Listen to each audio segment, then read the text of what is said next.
Welcome to Sunflower Movement. I am your host, Ashley Buckner. Before we get started, here's a quick disclaimer.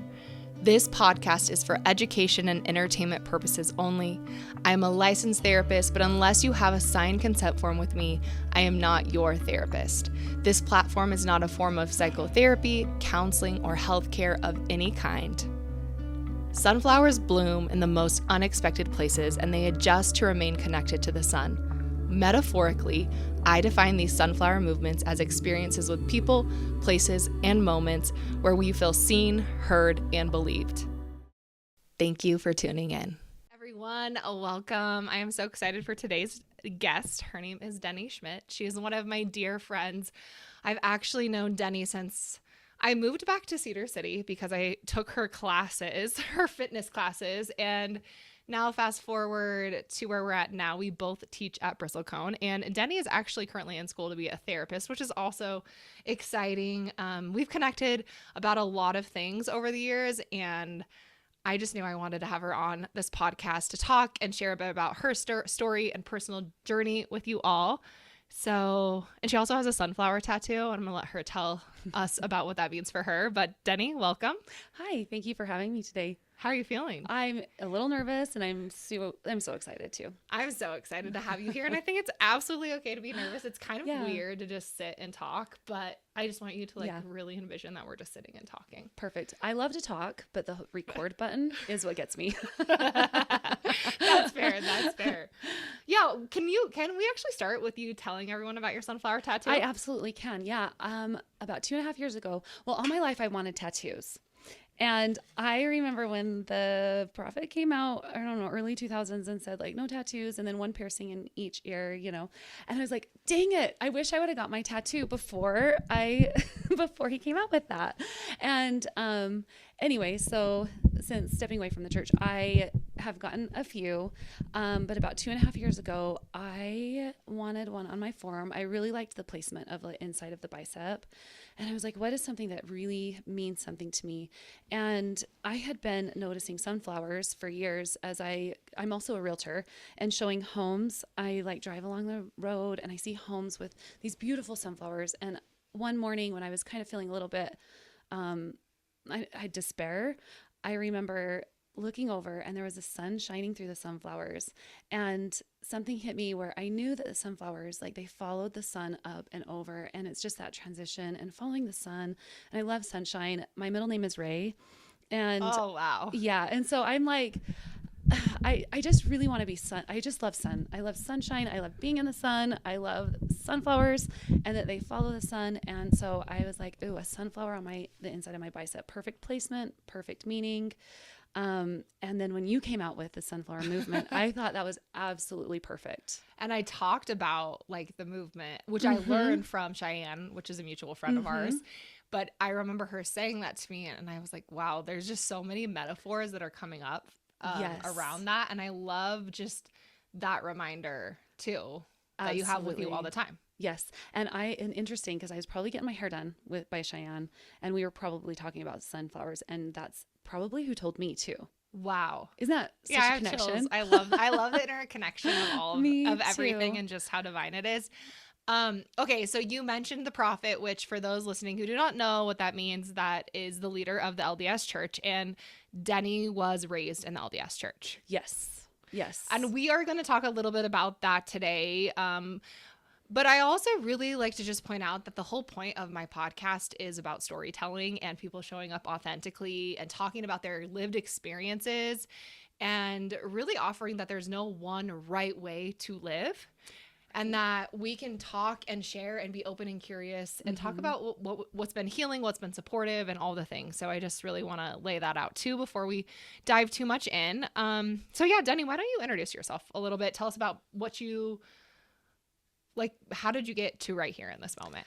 Wow. That's a loaded question. It is a loaded question. I have 47 years of experience, and I know everybody has life. And I sometimes tease, like, my life could probably be a soap opera in and of itself. And I am where I am. And I, looking back, because I sat with this week on what is the story of my life. And I thought, would I change anything? Would I go back and change anything? And I'm like, I don't think so, because where I am is right where I'm supposed to be. And all the lived experiences has made me who I am.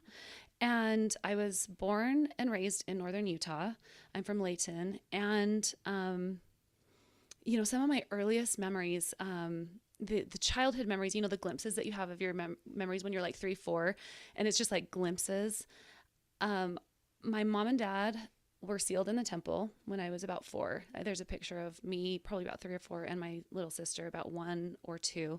And, then born and raised, we can talk about a little bit more, and try to do all the things, like just be as perfect as I could be. And I never felt authentic. And as we dive into that a little bit more, we can see where I am now. But now I teach yoga, hot yoga, spin. I am a realtor. And I feel like I love being in the business. I love being in the business to step into my power and authenticity. And then about a year ago, actually, I made the decision to also go back to school and get my master's in clinical mental health, so I can help people like me that has been through the journey that I have been through. Yeah, I love all that. One of the things that stood out to me, that just resonated so deeply with what you said, is that like you wouldn't change, like everything that's happened in your life was meant to happen to get you to right here, Yes. to here and now. And Yes. I feel that so deeply. And one of the things I've really been leaning into is that we have to, like, healing, in order to heal, we have to hold space for the hard things, the things that we wish never happened, the things that bring up regret and turmoil and distress. Because if we can't hold space for those, we're never going to move through it. Right. Because you can't change them. You can't change that you were raised in the church and that you never felt authentic, right? Like you can't change any of that, and neither can I. Yeah. But we can hold space for it and honor it. And I think, to me, that is what healing is. Absolutely. It's not the elimination of that. Absolutely. So I love that. I love that you shared that. Yeah. I have to say this to you because I remember when I first moved back to Utah, and like kind of I was just being really curious and open to being here, trying to figure out my community, and it was hard. It was a long process. And I remember I was taking your classes. Anyways, we had started this book. We did a little book club. This was before BristleCon. Okay. And I, at the time, was like learning about, I was kind of being thrown back into the culture, the Mormon culture, right? And trying to like understand, like, and see it. I'm like, whoa, like mental health is really impacted. Yes. By Mormon culture. Yes. And I remember, like, we were at book club and you shared a story, and I remember sitting there listening and being like, oh my gosh, this is the stuff no one is talking about. Wow. And I really felt that from you. And like, I had so much empathy and compassion for you, but for all women that were raised in the church because of your story. And I honestly think, Dennie, that kind of sparked something inside of me that like ultimately got me to here. Oh, that makes me tear so up. like I think there's so much power in sharing vulnerable, scary things. And you represented to me like a woman who had literally given her heart and soul to a religion and done quote unquote everything right, and had been so harmed by that and not held.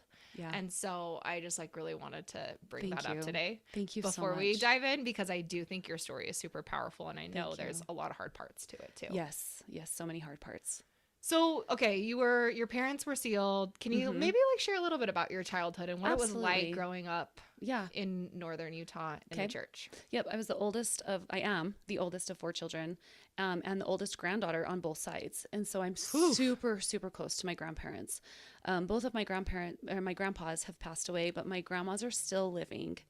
And the love I have for my grandparents, because my parents' marriage it was pretty tumultuous. And I spent a lot of time with both sets of grandparents, so very, very close to them. I remember walking down the street with my grandma, holding hands, and just loving her so much, and singing "I Am a Child of God," and all of the things that's like, you're going to be with us forever, for eternity. And then as I would go to primary, I know that you share some of the stories of being in primary and sitting there with the lessons and thinking like, oh, but my family doesn't look like this. Mine too, and I know I have a lot of compassion for my mom and dad, because I mean, they were babies raising babies, and but I knew what was going on in my home, and some of the things that were not congruent with what was being taught in primary. And I remember thinking like, oh my gosh, my family's not going to be together forever, because I know what goes on in my family and it doesn't look like this. And it just broke my heart at such a young age. And that's even before my baptism. Yeah. Going to my baptism, I remember sitting there in my bishop's interview, and Ashley, I remember being like, I have no idea what's going on. Like, I know I'm going to be baptized, but I don't know what that means. And when they said you're going to be confirmed with the Holy Ghost, I'm like, I don't even know what that means, and I'm like, okay, but I answered the questions. I did what I was supposed to do. And I made the decision to join a church that had eternal consequences let's face it, at 8 years old. Yeah, and you didn't even understand the decision you were making. No. And I would even say too, like, going back to hearing those lessons that you were having in primary around eternal families and being with your family forever, you have these felt sensations in your being, like, oh, this is like, you can't put words to it as a little girl. You can put words to it right now as a grown woman. Right. And you can put words to what you felt and like the confusion and the uncertainty that you felt at 8 years old in that bishop interview right now, but you probably couldn't have as a little kid. And so how did you survive it? You just did what you were supposed to. I did what I was supposed to. You were a people pleaser, right? Yeah. Which obviously, like, that's, I call that like a fawn response. We are so distressed. We don't know what to do with it. So we're like, oh, I'm going to do what all these other adults are telling me to do and what everyone around me is doing. And that's very protective in my opinion. Yes. And I loved my grandmas so much. Oh my gosh. So I'm like, of course I want to be with my grandmas forever, for eternity. Like, I love them so much, and it was just that whole, like, I just want to make her happy, make, the one in particular happy. And I just was like, yeah. So sitting there, got baptized and went on. And as I was going through my adolescence, I've been thinking back, and I never felt authentic, because I wasn't the Molly Mormon type, but I tried to do all the things, but I wasn't a rebel either. And I'm just like, I just want to be a good human. Like, I want to be a good person, but I know that, so I didn't really fit in either way. But I still, went to church and had my good group of friends, and we just kind of grew up together, which was great. Getting into the adolescent years, you have high school and you have boyfriends, and I remember, really liking to make out and and feeling super guilty, but then I'm like, but I like that. And so that was so confusing to me. And then the guilt. So going into bishops' interviews and stuff and saying, like, do I tell the truth? Like, do I go through? And sometimes I did, sometimes I didn't. But then holding that, like, in my heart, thinking, oh, I'm not worthy to be where I am right now, like sitting, in the temple doing baptisms for the dead or whatever, just thinking like, oh, I'm not worthy to be here. And maybe that's why I'm not having this super spiritual experience right here, because I'm not worthy to sit here in this chair. Yeah, what's coming up for me as you share that is just like how I think adolescence is honestly such a terrifying time, right? We're navigating so much as a teenager, but then to have these like thoughts of, oh, I'm not worthy. Yeah. You already, as a teen, you already don't feel worthy. Oh, Let's take high control religion and put it over here. You already don't feel worthy. No. Like, you feel insecure, uncertain, like not confident. And then we throw in the mix this like very particular set of standards and rules of what it means to be worthy. I think it's an overload for our nervous system. Absolutely. And so then what happens is guilt and shame and questioning ourselves and not feeling comfortable in our own skin and feeling inauthentic and all the things that you're saying. Right. And what comes up for me is like those suppressed, the suppressed natural responses to growing up and having that suppressed for so long that eventually at some point it might come out, and whatever that looks like for everybody else, it's different. Yes. But suppressing that for so long, and then coming and then having it show itself elsewhere. Yes. It is a little bit sad. I have a lot of compassion for my high school, and we can talk about parts work because that's where, when we get into it, I've done a lot of parts work. Yeah. And I have a lot of compassion for my younger self. Like, it brings me to tears. And sometimes I imagine myself going back and holding her in some of these dark times. And I remember back then feeling comfort at some points. And I like to imagine it, whatever the quantum field looks like, me right here, right now, the strong me that I am, going back and holding my 17-year-old self or my 15-year-old self or even my 5-year-old self that's in primary, going, but my family doesn't look like this. Yeah. No, that's actually, that is like, that gave me chills. Just the openness to the spirituality piece of it, right? Yeah. That comfort you felt as a little girl is you now giving it, Yeah, like that higher self. Yeah, that's really, really powerful. And I've talked so much on this podcast about parts work, which parts work is internal family systems. Look back to other episodes if you want like more clarification and in the show notes on that. But that's what Dennie is talking about doing in therapy, and a parts work therapist really allows you to kind of hold space for all of those parts. And I will say that in brain spotting, parts naturally surface from the neurophysiology. So I do a lot of work with clients. We have a target, and then that little girl self or that memory from adolescence comes up, and it allows us to just like spend time with that part and sit with that part and hold them and love them. And the beautiful thing is, like, you can go visit these parts of yourself whenever you want, right? As you do this work and you understand how they feel in your nervous system, you get to revisit them and have moments like this where you're like, whoa, this is my higher self holding my younger self and making all those really special connections. Absolutely. So adolescence was hard. Yeah. It was hard. It was fun. It was there hard. Was things that there were things repressed. Yes. And my parents got divorced. And I was just taught that, and I believed, because it's like, oh, I could do all these things. I could go to college. But my thing was like, I've got to get married. Like that was, right out of high school, you've got to get married. So I graduated high school at 17 because my birthday's at the end of August. So I graduated at 17. I turned 18 August 27th. I was engaged by mid-September. And I got married that February. So I was 18. I mean, I was just barely 18 by the time I got married in February. Had my first child just under a year and a half later. So it was about 2 months before I turned 20. And then, I became a mom. And it was a mom as a baby, and had all 4 kids by the time I was 27. And so just raising those children and being a stay-at-home mom, loving on them. I really, really loved being a mom.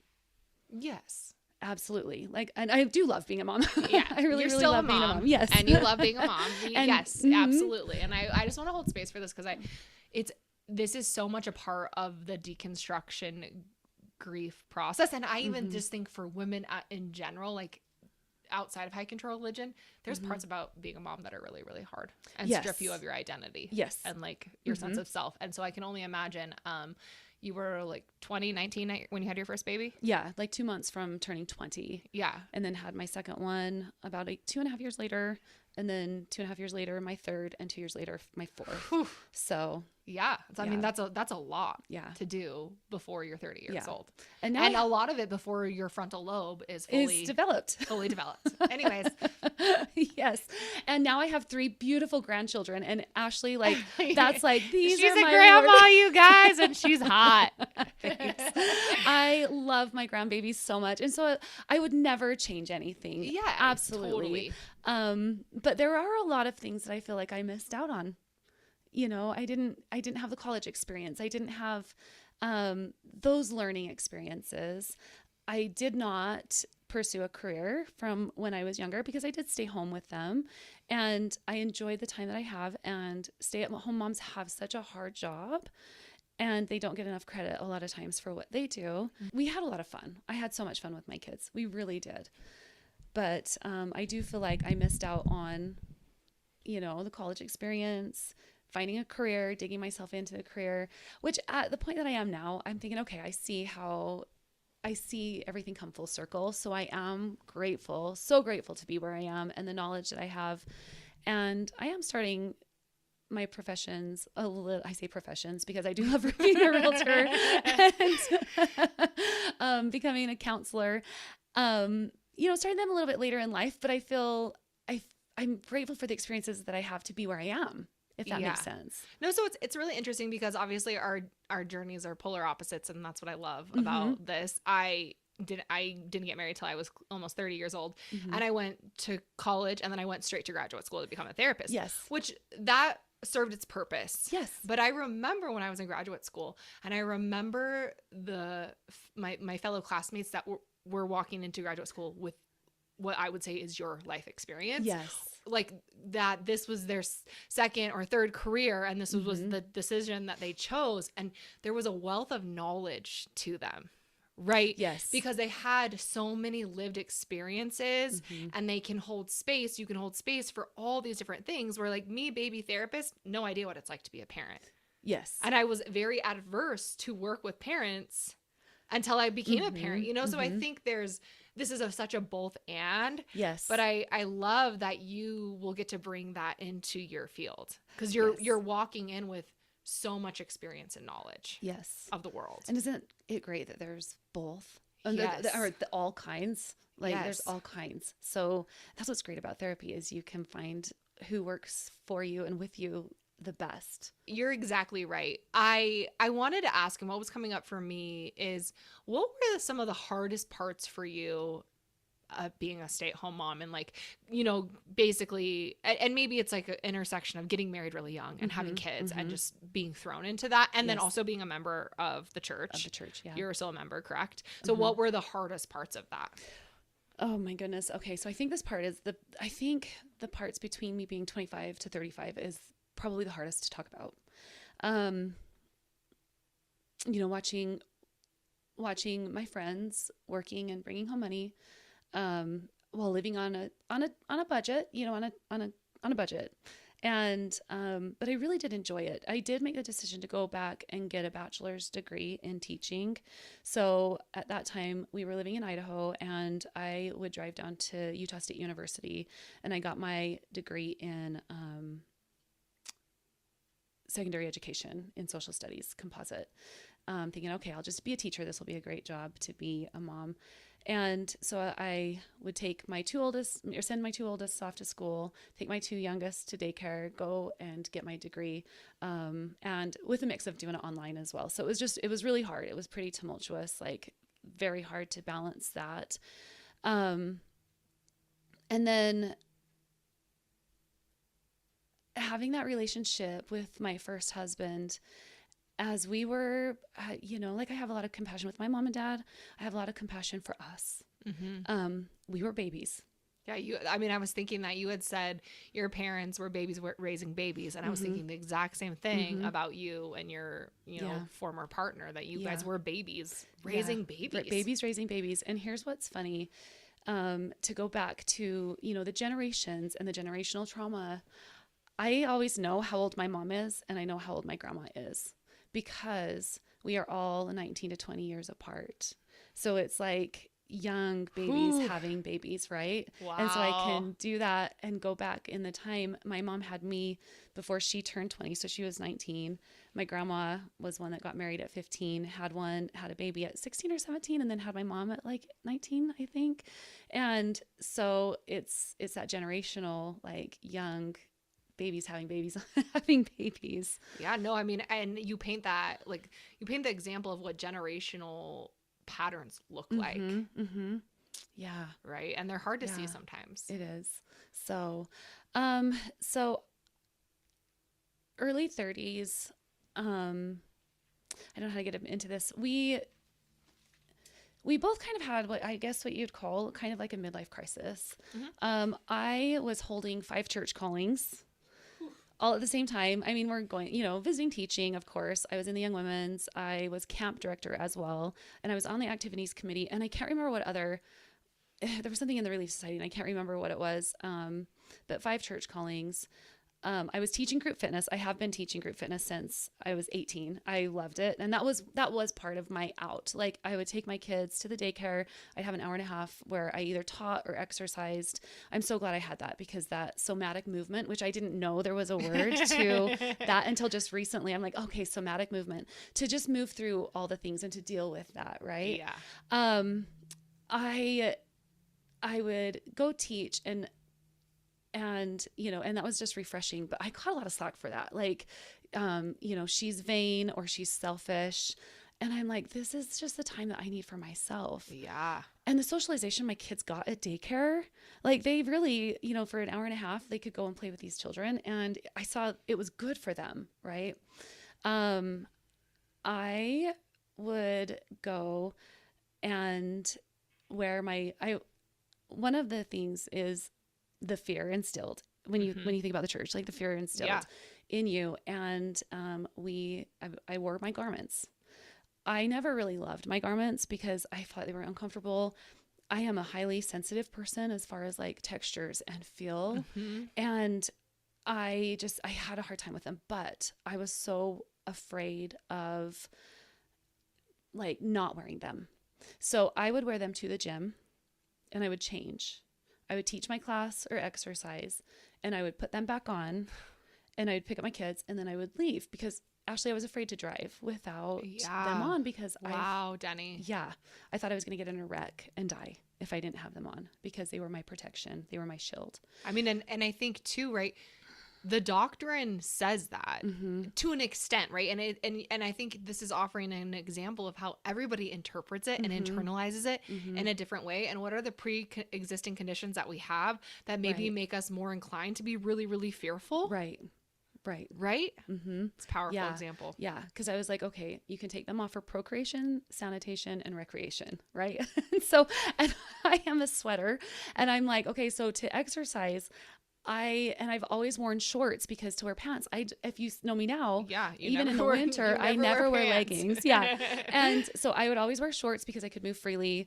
I really could exercise and I sweat so much. So I thought, well, that is a disrespect if I'm wearing them to be sweating so much in them. So I would take them off. So I remember getting called into the bishop's office and he was telling me that I was too immodest at the gym. How old were you?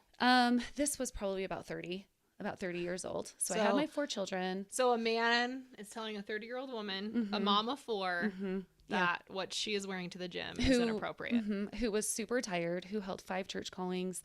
I tried so hard to raise my children. My children all knew their articles of faith by the time they were 5. Like we would repeat them at home. We tried to do our prayers.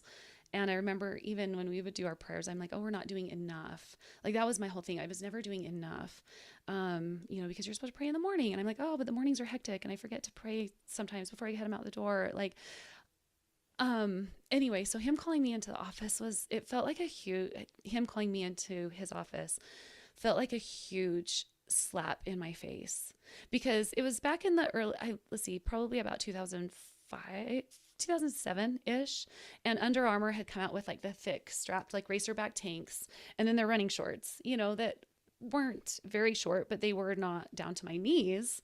And I remember thinking like, I'm really not trying to be immodest, but I have to exercise in this. Like, this is what I'm wearing. And so it felt like a huge slap in my face and so sad because I thought, but I'm not, you know, and I wear my garments every other time. Yeah.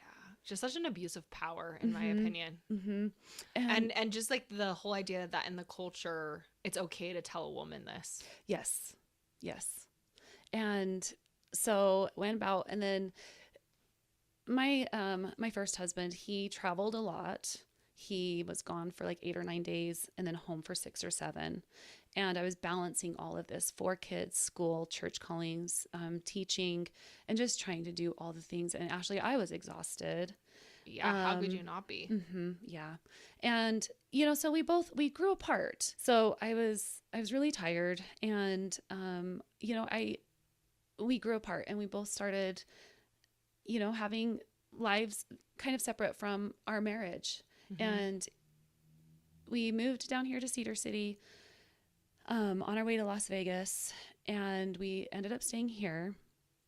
and got really involved in the community here. And we really tried. And both of us just grew apart.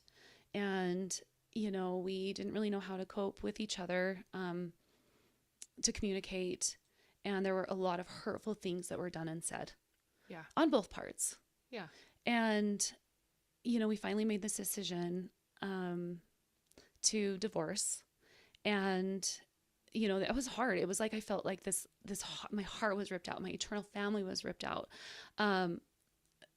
swept out from under my feet. And, going back to what I think it can be detrimental. Well, it's so detrimental in the relationships within the church is, he made the decision he wanted to drink coffee. Yeah. And the thing is, to be secret, I loved coffee. And when I was up in Idaho, I went through a stage where I was drinking some coffee. And then I'm like, okay, when we moved to Cedar City, I'm like, I'm going to be and do all the things back, like what I'm supposed to do. Right. Yeah. And I remember sitting there watching, young men leaders in front of they came to support my son. So I'm so glad they were there. And yet they had a cooler of Dr. Peppers, and they opened one Dr. Pepper after another.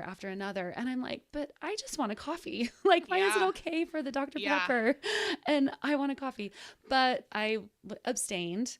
And actually somebody told me to drink decaf and then take a Midol, because if I drank decaf, I could still have the coffee flavor. And then if I took Midol, it has caffeine in it, and I could get the same effects. I'm like, but how come I can't just have it doesn't make it make sense. It doesn't make sense. It just doesn't make sense.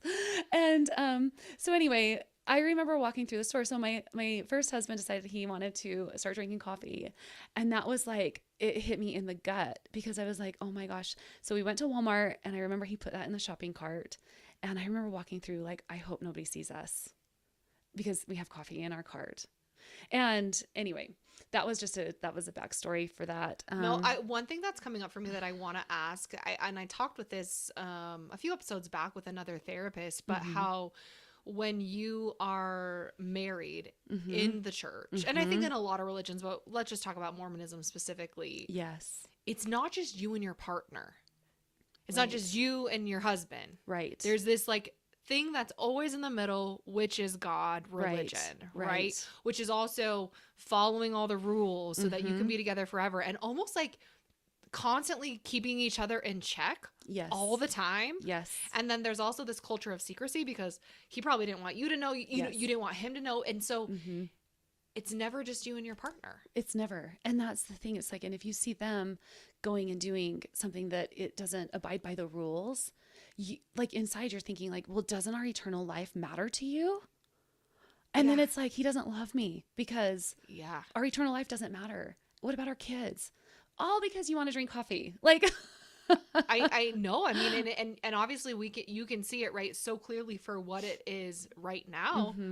But then everything you felt was so real and charged, and so much of it was charged by this high control rhetoric that said, if you're going to be together forever, these are all the things that you have to do. Absolutely. So it sounds to me, I mean, I say that because, you're like, we grew apart. I'm like, well, here are the reasons that you grew apart, right? Obviously you were conditioned and encouraged to get married at a very, very young age. You dated for probably a very short amount of time. I mean, so there was so many factors that were a part of this. No wonder you grew apart. Absolutely. And I just see that so clearly. Right. Yes. And no fault on either one of you. Right. You were just two human beings doing what you thought was right. Absolutely. So yes, when we made the decision to divorce, I remember my bishop calling me in, and he says, you need to work this out. And I said, no, it's just too much right now. Like it's just too much. We're done. And he, continued to try to get me to take him back. And I said, Bishop, there's been so much, like, I'm so hurt. And he turned to me and he said, has he hurt you any worse than you hurt him? And I looked at him and I was like, I can't believe you just said that to me. And I picked up my purse and I stood up and I said, fuck you. And I walked out of the office. And that's the first time, Ashley, I have been so submissive to the authority. Like I respected the authority so much. And I've never considered myself a feminist. Like I never had considered myself a feminist because look, I didn't want to have the priesthood because I didn't want to get up there and bless the babies. I'm so glad I didn't have to. And and I remember thinking like, I'm so glad that I don't have to be pressured to go on a mission because I didn't want to. Yeah. You know, like there are so many things I'm like, Yeah. okay, let them have it. Like I'm not one of those girls that's like, that's not fair. They have it and I don't. Yeah. But it was during the divorce that I saw how differently I was treated as a woman versus how he was treated as a man. And it makes me so emotional to see the disparity in that. Mm-hmm. And then I'm like, okay, so yes, like I don't want to do all the things that men do, but also I see where there's just so much disparity. Yeah. And the patriarchy as far as suppressing the women and our voices. Yep. It's fascinating that you're saying this too. I'm going to have a few questions, a few things coming up. But remember when I was telling at the beginning, like the story that you shared, and it was this part of it that stood out so much to me. And I have chills thinking about it and you talking about this and the disparity between what was happening to you versus what was happening in this to your ex-husband. And I was just like, this is not okay. How is this allowed to happen? Right. How are we allowing like this kind of inconsistency and congruity to happen? Yes. And it was really heartbreaking. And it stood out so much to me. So I'm glad we're speaking on it. And I think women are oppressed so much in the church. 100%. The oppression is, I see and feel it all the time. And one thing I've really started to notice, and I'm curious your thoughts on this, is that I actually see women being the oppressors too in the religion. And my idea on it is that's their trauma response. 100%. Because if you can't beat them, you join them. Exactly. Right. And that's how you survive. And that's why I think there's so many women in high control settings, high control religion that are just like reinforcing the patriarchy because that's how they survive it. And it's very adaptive if you think about it. Right. 100%. I'm also so curious because you were so submissive, as you said. Yeah. What happened in that moment where you could say like, fuck you? I think to me, it's like almost like this reclaiming of power, but I'm just so curious about it. So I was 34. Was I 34? So I am going back right now in my mind and just giving her the biggest hug. Yeah. It was so freeing. Because I have a hard time still like finding my voice and I'm working on that still to speak my truth and to go back there and just to be like, oh, hell yeah, let me give you a 5, a high five, because it was so freeing to get up and walk out. I got out to my car. I remember I was shaking, but it took a lot, but I was just like, okay, this. It's not okay. It's not okay. It's not okay. I'm actually, what's coming up for me too, I think, you're like, I'm still working on it. And I think it's really about channeling her. Yes. Like it's about building, what were the felt experiences that you had in that moment that allowed you to speak up, and really tuning into that and bringing that to the here and now too. Yeah. What was that? I just remember being so hurt because I had been trying to do everything I could. I was trying to do all the things. And,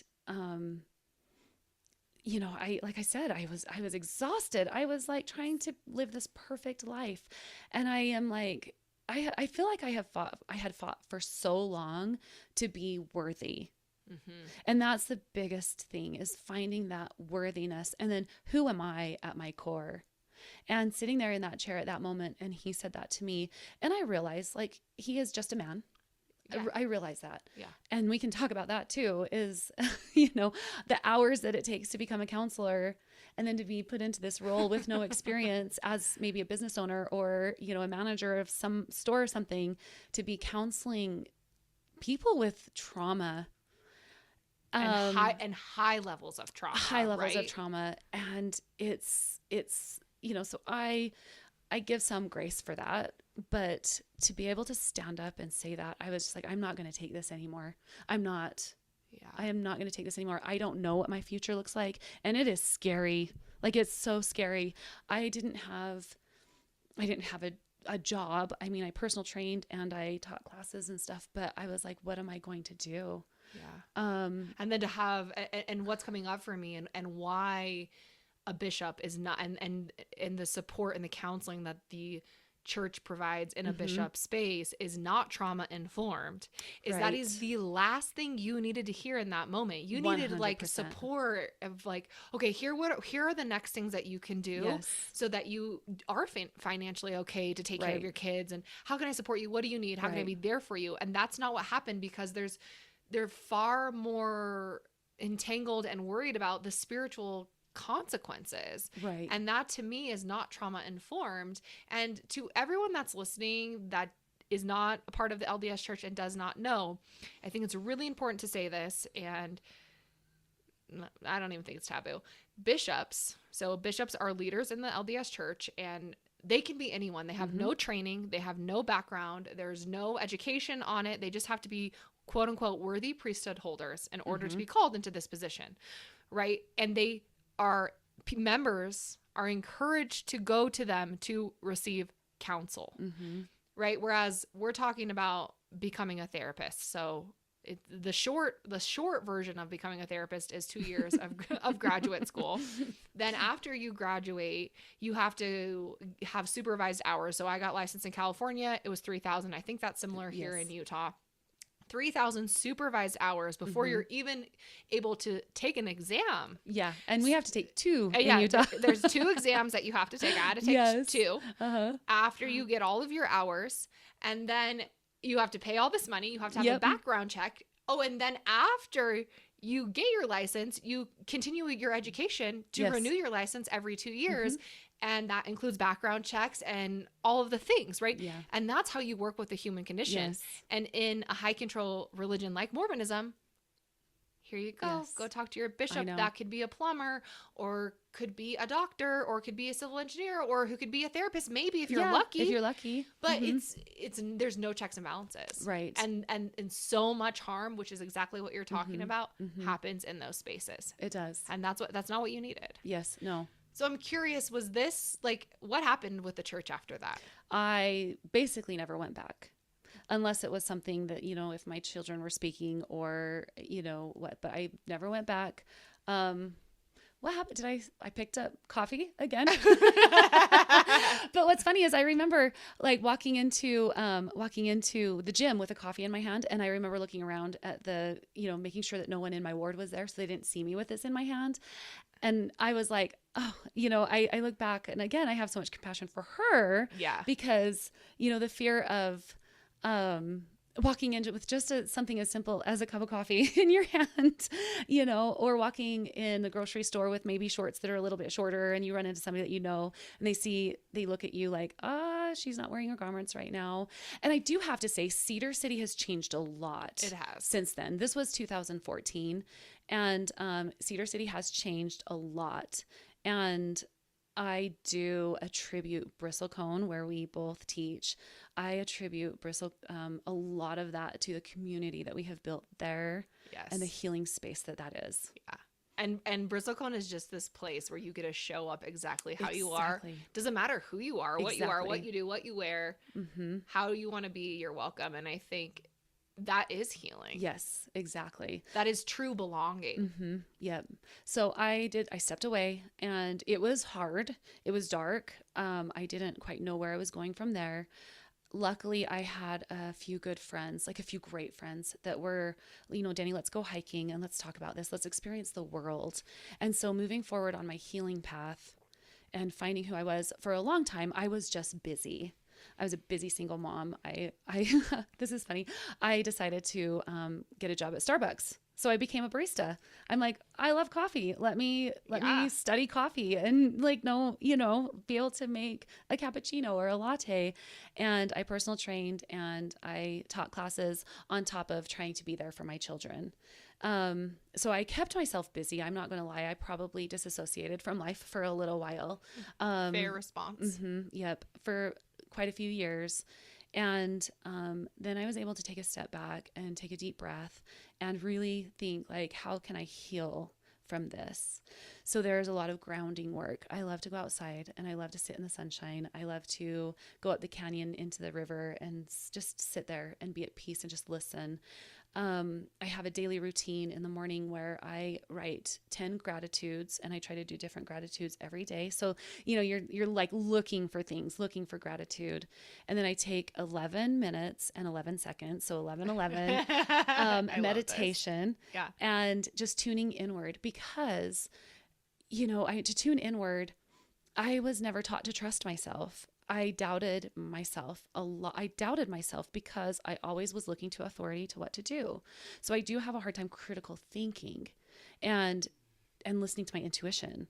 And so I have been practicing so hard doing that. So meditation, and then I just journal for another 5 to 10 minutes. And that helps so much to be able to heal from that. The worthiness and insecurity issues that I've had, I started seeing a therapist over 1.5 years ago, and seeing her, I would say when I first went to her, if you were to ask me on a scale of 1 to 10 what my self-worthiness was, I would probably say about a 3. And, we did some parts work. We started digging in really deep and working on that worthiness.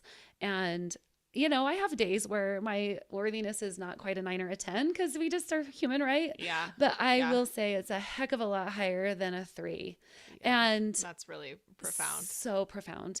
And then healing more around the church and what it's been in my life is I did a group therapy thing. And I was really hesitant to do this group therapy thing because it was Thursday night and it was during the fall, and I love Thursday night football. And I thought, do I want to take 8 weeks to do this group therapy and miss football, miss time at home? And I'm like, yes, I feel very strongly that I'm going to do this. And 2 great things happened. One, as we got into it and got to know each other a little bit more, we did a practice probably about 6 weeks in, where they had a punching bag and a bat. And you could take this bat and just beat the punching bag while you are letting it out about something or someone, right? And so I had a couple someones in my mind that I was like, I want to do this, but I didn't quite know. And I was like, what do I do? It wasn't until I stood up and I was like, oh my gosh, the church, like that came to me. And I come from a place of love today, but I know I held a lot of anger there, and still sometimes that anger comes up, for sure. Yeah, you have to hold space for all of it. It's all valid, right? Mm-hmm. Yep. I actually beat the shit out of that bag as I was like yelling. I have like full body chills right now. This is badass. So yeah. I just have to say that. This is so badass. Yes. Wow. And it felt so good. I was crying. I was yelling. I was beating the shit out of this bag. Just for all for like my whole life. Yeah, all the trauma, all the pain, all the unnecessary things that you didn't have to feel. I mean, for the worthiness piece, right? The worthiness trauma is so real. Yes. The questioning of myself, the questioning of my intuition. And, the counselor was standing behind the bag. We had 2 counselors in there. One was standing behind the bag. The other one was kind of offering support, but the one behind the bag, if you got stuck, she was instigating it a little bit so that you could hit more, like, let it out, let it out. Release it. I'm telling you, she did not have to instigate me at all. Like, I just beat the hell out of this bag and just went for it. Yeah. And then I might cry on this one. It's okay. The last episode, the last session that we had in our group, they had a loved one write us a letter and come visit us and read us the letter out loud. And it was my daughter. And, because there's a lot of mom guilt for a lot of the things with what my life looked like. And for her to come and read to me this letter, it just brought everything, my whole life, to like, I am meant to be right here, right now with my experiences, to share this with those who are going through the same thing or, a similar journey that I have been through. And I want to hold space for people because life is so beautiful, and you don't have to have a religion telling you what that looks like. I want to be a good person because I want to be a good person. I want to share my light because I want to share my light. I don't want to be scared of not making it to the highest portion of the celestial kingdom to want to share what I have inside. Existential crisis for sure when I left the church. It was like my whole, even though I didn't feel authentic in it, it was my life. It was everything I built my life around. But I feel like that rug was swept out from under my feet. And I know now that life can be so beautiful and that we can be worthy of having the life that we want to create ourselves. Yeah. There's so much. Yeah. Wow. That was like beautiful, Dennie. Thank you for sharing. Thank you for sharing all of that. Oh, absolutely. I'm a bit speechless, guys, because it was incredibly powerful. The visualizations that I like, just envisioning you let this anger out, and it's holding space for it because it's so valid. And I think so many times, so often in this world, not even just in a high control religious setting, we are taught to suppress our feelings and not hold space for them.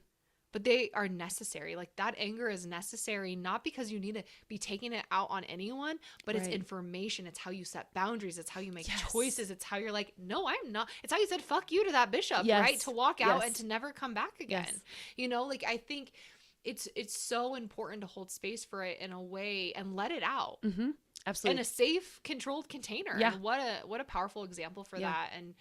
And two, I mean, what was also coming up for me of like this generational cycle of probably worthiness that you're breaking. Oh, absolutely. For you right now in the here and now, and even like, this moment of your daughter reading that letter, but even just in my mind, she's receiving all of this. Yes. Because you're shifting how you show up in the world. She gets to see that. That's impacting her.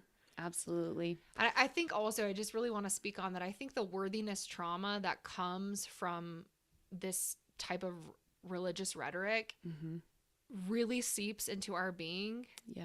And into our nervous system. Absolutely. And it is so hard to get out. I will say, I'm with you. That is the thing that I've been working, I feel like I've been working on this for forever. Yeah. And I'm just now kind of making some leaps with it because I'm seeing it's generational for me. 100%. I like go down the lineage of, and I think on both sides, right? Because we're talking about, and both sides of my family aren't LDS, but women have been oppressed for forever. Yeah. Right. Yeah.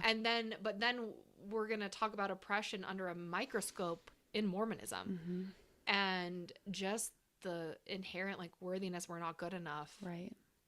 And so kind of reclaiming that in the here and now is so powerful. And that was another thing that came up for me while you were talking, is that you're living for the here and now.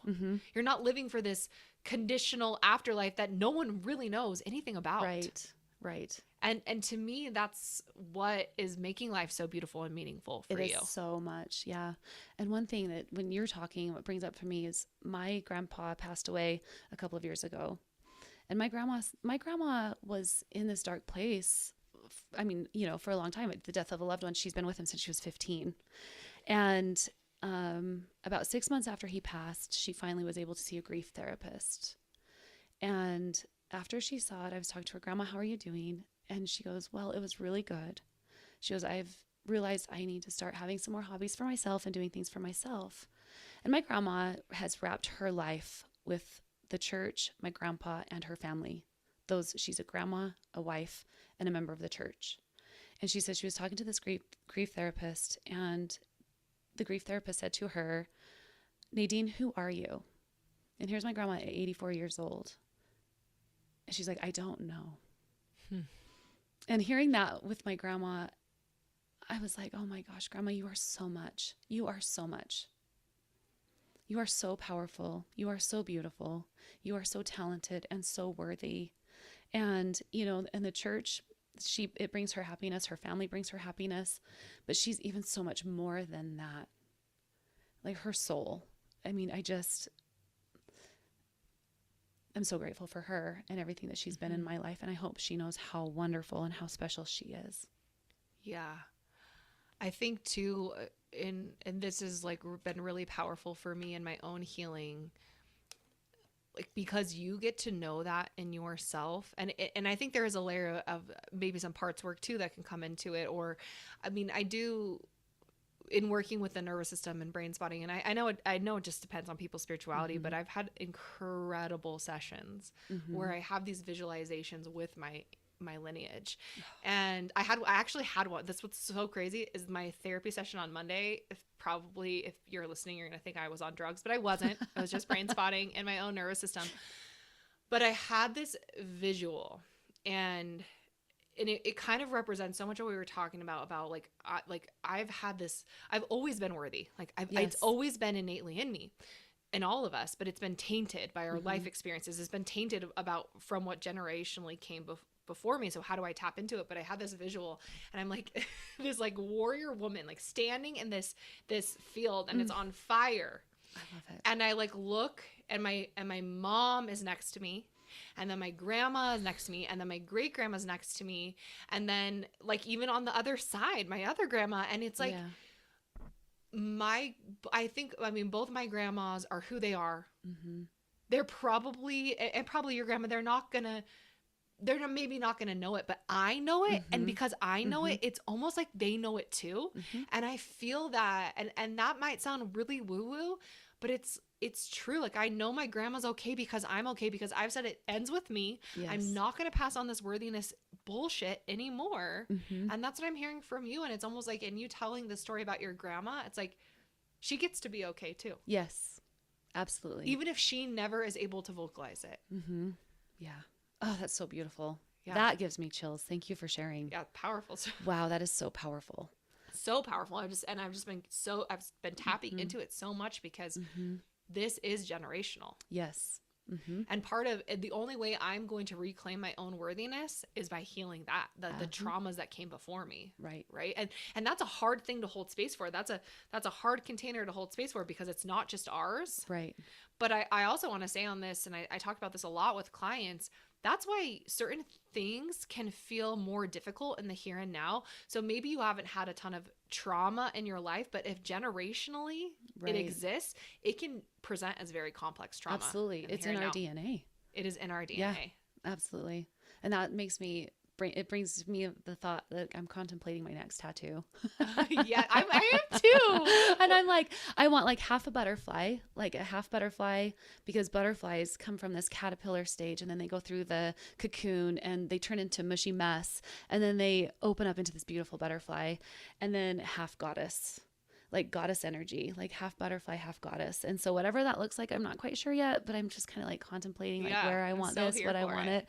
And it just is like, when you said that warrior woman out in that fiery field with your lineage around you, like I can feel them with us right here, right now. Isn't that incredible? Yeah. No, and it's fascinating too, because I do a lot in a lot of my brain spotting sessions and working with the nervous system and working with clients who have experienced grief or people who have passed. I have like felt that energy in the room. Yeah. Wow. Like it's and I have chills thinking about it, but I have so many moments. I've worked with a client who actually had a miscarriage, and I felt the energy of the child in the the baby in the room. Like, I mean, it's fascinating when you just can tap into your own inner being and hold space. And maybe these are all just manifestations of the nervous system. Right. It doesn't matter. Right. Right. Yeah. It can just be powerful because it is. And we don't have to know. Yep. And I think for me, and working with so many people navigating departure from a high control religion, that's the hardest part, is the unknown. Right. So I'm really curious, Dennie, and I wanted to ask you this before we get into some questions, but you have, like you said a couple times, you never felt authentic. You never felt like you could be authentic. Right. And I get very much the sense that you are living in that authenticity now. Yes. You are living in this unknown, uncertain space. So what is allowing you to tap into that? And maybe there are things you've already talked about, but like kind of what keeps you there? So what keeps me there is just the space, the community that we have built, the community that is around me that I have been blessed with, meditation, yoga, being able to speak my mind and kind of not giving a shit what other people think of me. And that's powerful. And my dad, every once in a while, he would text me and say, hey, I want you to know Heavenly Father loves you. And I know it comes from a place, like I've been there, where they're like, hey, reach out to your family members that have stepped away, right? So he'll, every once in a while, would send me a text like, Heavenly Father loves you, like, this and that. And finally I sent back to him, I'm like, Dad, I want you to know I'm more spiritual now than I ever have been. because I can be what I want to be, and it can look like how I want to look, how I want it to look. I don't know what the afterlife looks like. I feel like our spirits do go on somehow. I know that the God I want to be with isn't going to judge me for having coffee or, wearing a tank top. Or your shorts. Or my shorts. Yeah. Love your shorts. She looks great in her shorts, by the way. Thanks, Ashley. And so that existential, I don't know what it looks like, but I'm more at peace with life and the thought of death than I was whenever I even sat in, a Mormon funeral or at church.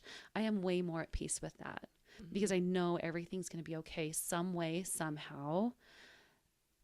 And it's beautiful. Life is beautiful, and we can experience it, how we want to, when we come from a place of love and a place of peace and, listening to our intuition and sharing that with other people. We can be authentic. We can be peaceful. We can be who we want to be. And it's incredible. And it's because we want to be, not because we're afraid of not being.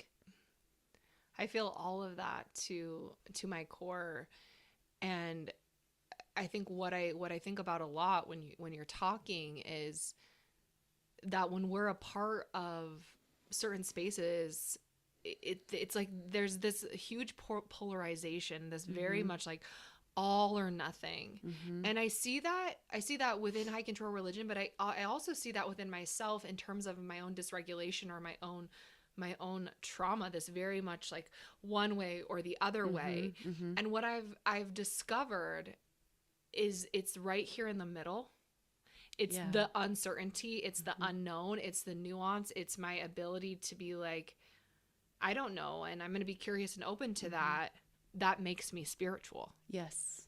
Right? And it's almost holding space for the fear and finding a way to ground in it and tapping into that, because I think when you have a certain like this belief system, all or nothing, and then you leave and then you're like, oh, I'm all the way over here. That's another form of what this was when you were on the other side.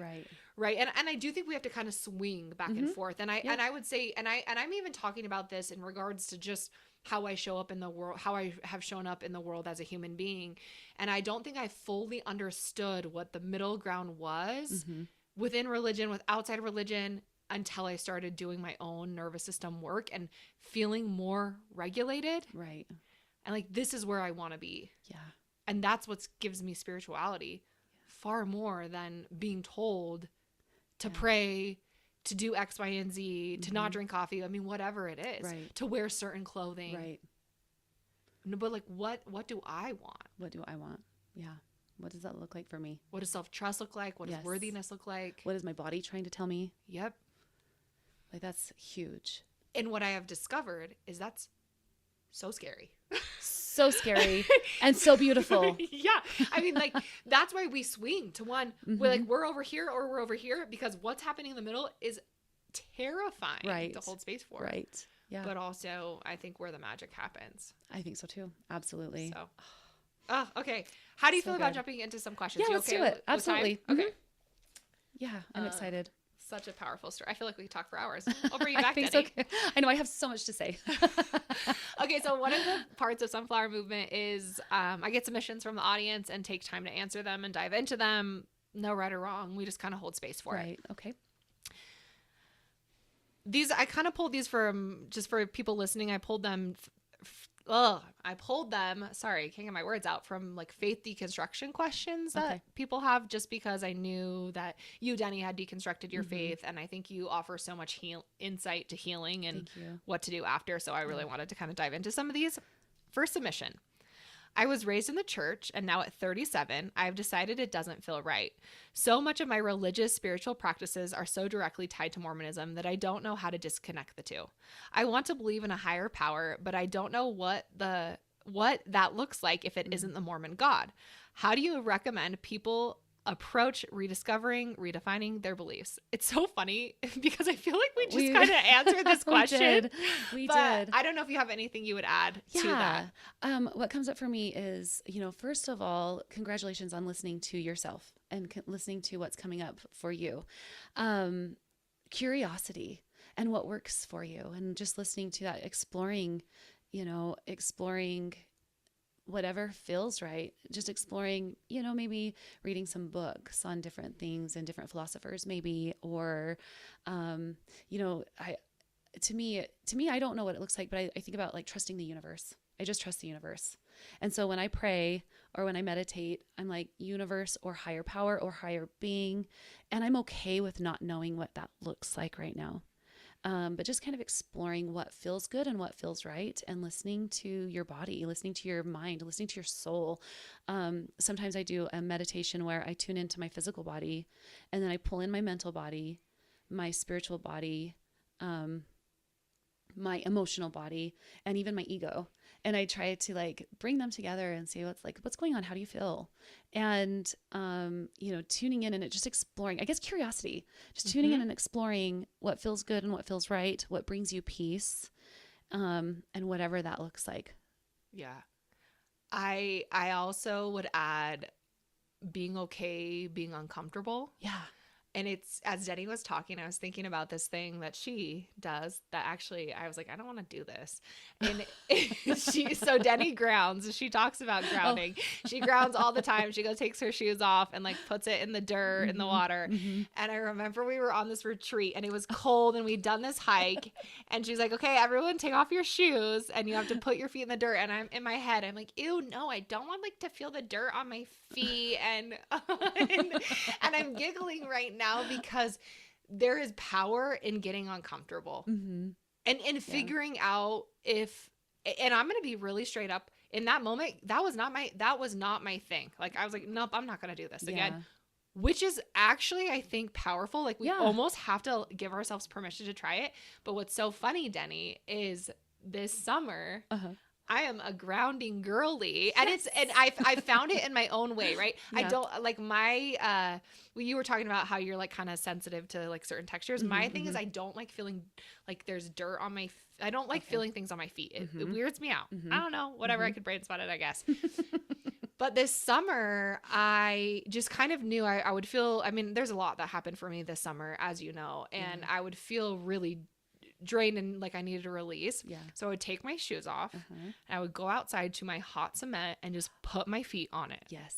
And that was my grounding. And now as we're talking, I'm like, Dennie would be proud. It's not the dirt, but it's okay. It's okay. It's what it looks like for you and what comes up with your body, listening to yourself. Yes. And I think that's like it. So it's getting uncomfortable. It's trying the thing to decide. Yeah. I'm going to be honest, guys. I didn't ground very much after that retreat, but that's okay. And that's okay. But now I found it. Right. Yeah. And so I think it's this curiosity, getting uncomfortable, and you're going to try things, and some of you're going to resonate with, absolutely, and some you're not. Yeah. And there's no right or wrong. Right. Yeah. And I'm an earth sign. So I'm a Virgo, and a Virgo is an earth sign. So we love our feet. I mow my lawn barefoot. Like I did some grass grounding. I did do some grass grounding. I'm getting better at it. Yeah. So grounding, I like whatever that looks like. If that's a bathtub lit with candles. Oh yeah. How grounding is that? You're surrounded by this warm water and adding a little bit of Epsom salt to it. Like just grounding, like just whatever that looks like for you, and being okay with being uncomfortable and being okay with not knowing for a moment. Like we don't know, but the one thing that's certain is we're all going to die. Yep. And that's, I say this all the time. The only thing that's certain in life is death. Yeah. And that can feel really, really scary if we're so focused on what does that look like after. But the fact is we don't know. Right. We only know the like here and now. Like right now in the second. Exactly. And so I think it's about tuning in and being curious and open, and God can be anything you want it to be. And I will tell this person too, I don't even know what that looks like for me personally. I know there's something bigger. I've talked about it here, like feeling the energy of presence in the sessions that I do with clients, in this session, in this moment with Dennie that we've had, right? That tells me that there's something bigger out there. And I think it's just being curious and open to seeing those things. And I think the more you tap into them within your own being, the more they like show you in the here and now. Yeah. Oh, and synchronicities, just being aware of synchronicities, just kind of just being aware and just finding that. And again, wherever your intuition takes you. Yeah. Yeah. And I said this on an earlier podcast, probably like my second or third episode, how I really encourage people to tune into intuition, because I think it's very difficult So to tap difficult. into, especially when you've been disconnected from your body. And it might take a lot of practice, but what intuitively comes up and what feels like an impulse. Yeah. Trying to really hold space for impulses are often our trauma responses, are things to like eliminate whatever discomfort we're feeling. Intuition is more like a felt sense of knowing. Yeah. And you might have to practice with that and sit with that. Yeah. Yeah. All right, we're gonna jump to the next Sounds good. submission. You good on time? Oh, absolutely. Okay. I am wondering if my experience is unique, or if many people have reported the same issue after leaving the LDS church. The indoctrination to simply trust your leaders, aka doubt your doubts, is the last, I think, remnant remaining in my after leaving the church more than 15 years ago. I still just take people's word for it and don't question them. I'm a professional woman in a high-level government job. Still, I don't question people enough and their motives, or even simple clarifying questions. Am I alone in this? Oh, absolutely not. This is like, I always just trusted. I just trusted the leaders. I trust what, I used to. I used to trust just what was told to me. I used to trust what was said. And, especially if you're in a power or authoritative figure, I just would be like, okay, I'm not going to critically think that. And so to me, it's like exercise, right? It's like a muscle that kind of needs to be practiced. Now, when you go into the weight room, you're not going to go lift up a 45-pound dumbbell and start curling it, right? You're going to start small. So I think starting those little tiny questions, whatever that looks like in your professional setting or maybe even your personal setting, just kind of start questioning maybe little things and building that muscle to critically think. I'm still actively doing that because, there's a lot of things in the past few years that have come into my life or that I've observed. And I'm like, oh, that doesn't feel right to me. Let me sit on this for a moment and let me think about it. And sometimes I tend to keep myself very busy, but taking some time and space to open up and to think like, how can I critically think about this? Because it's hard. And if you never did that growing up, to build that muscle, it's just baby steps. Yeah. What comes up for me when I read this too is that fawn response we were talking about, right? When you grow up in a setting that says these are all the things that you're supposed to do, this is how you're going to do it, and you're also told and conditioned to trust these people in power. And if you don't trust them, then you're being influenced by the devil, right? Right. And so how do we then learn to survive that kind of distress? We just believe everyone. Right. I mean, and it makes a lot of sense. It's super adaptive. Think about it. As a kid, you're like, oh, I don't know. Okay, I'll just keep. It's how you survive the like activation cycle of distress. And so that's what comes up for me when I see that. And I've actually personally experienced this in power dynamics, in relationships that I perceive to have authority over me. And honestly, I remember so I did a training it would have been the end of March of this year. So March of 2024. And where I really understood kind of this fawn response, this developmental trauma response of just kind of being submissive to authority, and how it's very distressing to me to think about an authority figure not liking me. Mm-hmm.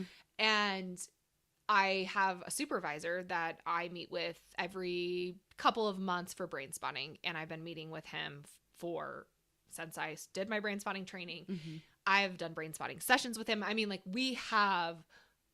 he's a great man. Yes. And I would have our sessions and I would feel so activated after the sessions. And I was like, what the fuck is happening? Like, right. He's not exerting any power and control over me, right. But it was my own nervous system and my own trauma response from like partly growing up in this type of household, partly high control religion, trusting authority. Right. Yes. And so for me to then name it for what it was and see it. And then I had a conversation with him about it. And I said, hey, like, this is hard for me to bring up, but I am really struggling. And his ability to hold space for me and just see me in that was so powerful, but it gave me a lot of insight to how this kind of stuff shows up all the time. Right. And I think that's what's happening for this person. You are becoming submissive because that's just a trauma response in your body, and hold space for it. See it for what it is. It's very protective. Right. And then I think when you can hold space for it, you get to start building that muscle Dennie was talking about. You get to zoom out and be like, okay, no, I'm not going to do that right here. I'm going to ask a question right here. Right. And it's probably not going to be like, fuck you, Bishop. Like, I Probably think not. you might go there if you're pushed to the ringer, right? But I think it's baby steps. Baby steps, yeah. And that's so powerful. Yeah, as a realtor in the realtor world, because real estate is kind of a cutthroat. I mean, it is dog eat dog world. It can be. Luckily here in Cedar City, we have great relationships and it's fine. But at first, when I first started, I would be okay if I was working with another woman. Whew. But working with another man, I let myself get intimidated. And and I had to take a look at that. Like, why am I getting intimidated by working with this man? He's just a realtor too. And I have my client's best interest at heart. So I'm going to stand up for my clients. And so it's like a muscle, like working. Like I am going to, like, this is what my clients want. I'm going to stand my ground in this. Maybe we can compromise on that. But like my best interest is for my clients, whether you're a man or a woman. But I had to look at that. Like, why does this, why is it harder for me to work with the men? And it's because they're looked at as, better businessmen, or, they know more, and they really don't. I mean, some have a lot more experience, like some men and women have a lot more experience, but it doesn't matter.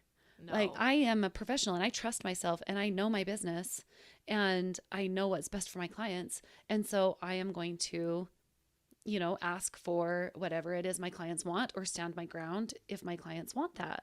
Yeah.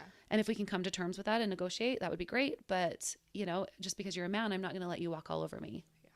Which I think that's such a great example. And I'm really glad you shared it. And I think, what I really want to say to this person is, hopefully you're getting a sense that you are not alone, and that Absolutely. This happens, I think, for many members of the church, men and women. And I think especially as women also too, right, we look at the church under a microscope culturally, but culturally also just broad, women haven't been socialized to be this way. So I think, we are more likely to submit, again, as a trauma response to survival. And so I really hold space for this person, and I think it's a great submission. And I think actually a lot of women probably really resonate. Absolutely. And hopefully it gives them some words and language to know that they're not alone, and that it takes time and practice, but you can build that muscle and you can feel confident, just like Dennie's sharing. And I will say, in my story, I continue to see my supervisor. I don't feel it at all. Like, we had the conversation, and I'm like, okay, you know what? Yeah. It's okay. Yeah. And it's okay to set boundaries. Exactly. I didn't even know how to set boundaries for the longest time. And I'm still learning how to set boundaries, because that's hard for me. And so it's like, oh, I'm going to set boundaries. So it's okay to set boundaries and to think, to learn to practice that critical thinking skill inside yourself. Yep. So, yeah. All right. We're going to do one more. Perfect. How do you deal with the disappointment from family members? I'm 17 and I do not believe in the church. My parents are very Mormon, and I know how disappointed they get when I don't go to church/youth activities.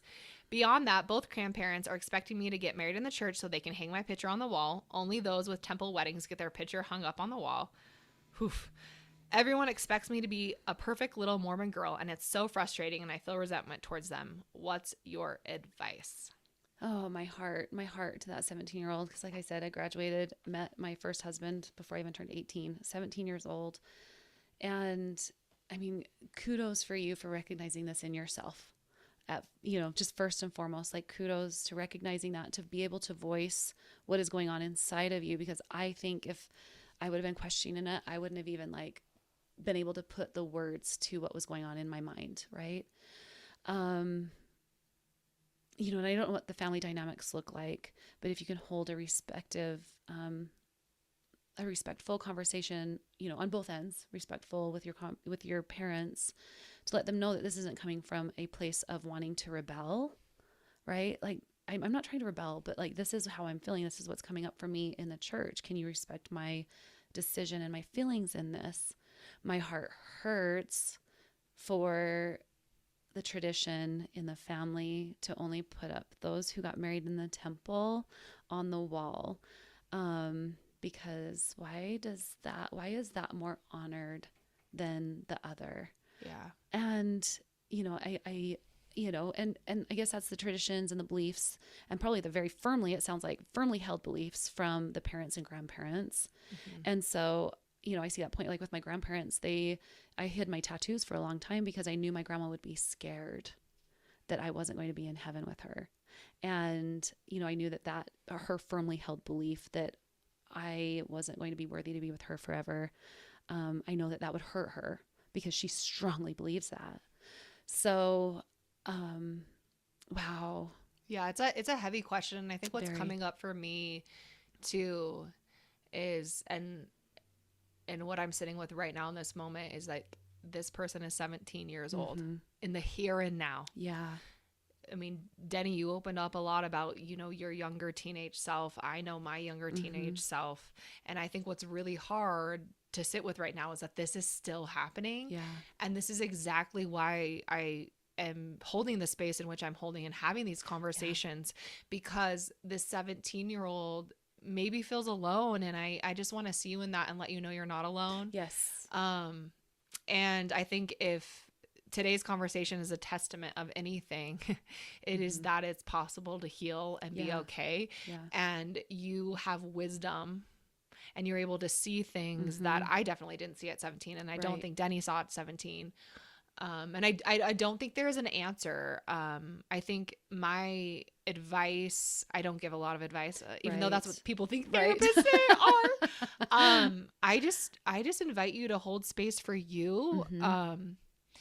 You're at an age where you're going to start to make choices and decisions, and you're going to leave your family system, and they might not always approve. Right. But I think it's such a powerful opportunity to dive into building a relationship with yourself. So, Dennie and I have talked a lot about worthiness work, and I would say I probably didn't start worthiness work until I was 22, 23 years old. Yeah. And I wonder what it would have looked like if I would have started at 17.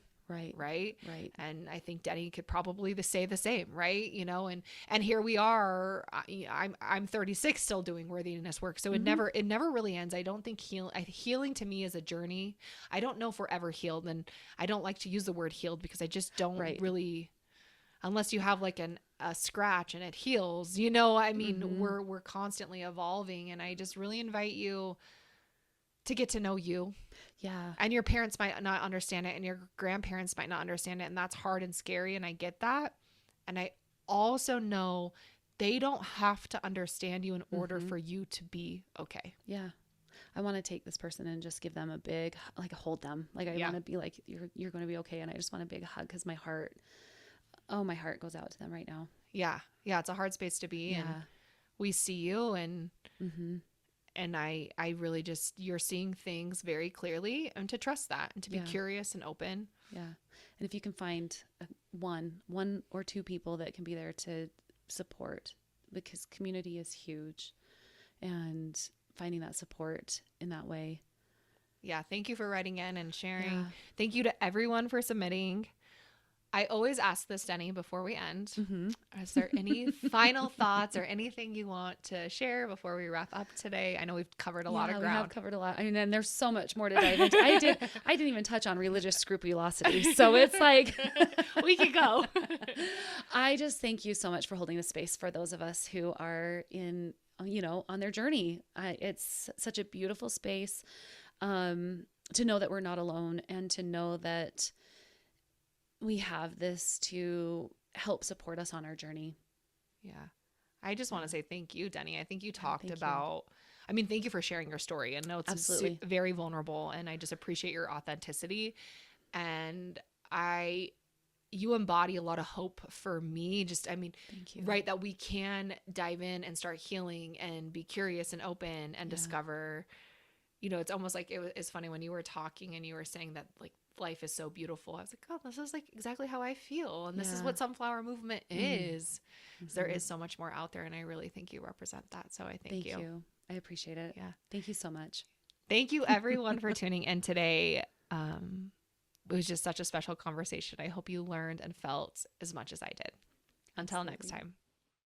Thank you so much for tuning in today. If today's content resonated with you, please share, leave a review, all the things. It would mean so much to me.